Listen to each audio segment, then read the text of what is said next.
If you like our video, click the button to subscribe to our channel and get easy access to new content. To see our full suite of ad-free video courses, instruction manuals, and quick reference guides, visit us at www.teachucomp.com. When you have loss, spoilage, or send out samples of your products, you need to manually adjust your inventory levels. QuickBooks allows you to do this in the Adjust Quantity/Value on Hand window.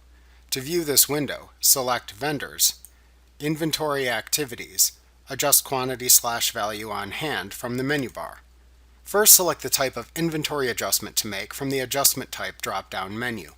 You can adjust the quantity, total value, or both the quantity and total value.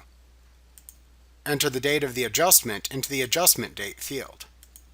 Then select the account the adjustment will affect from the Adjustment Account drop-down menu.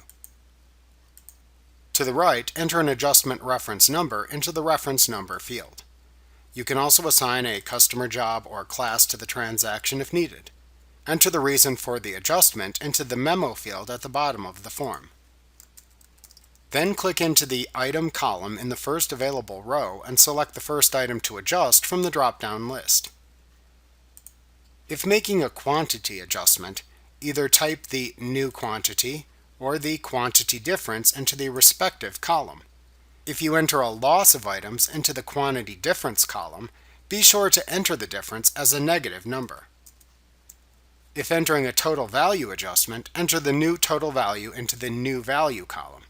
After adjusting the inventory, click the Save and Close button to finish.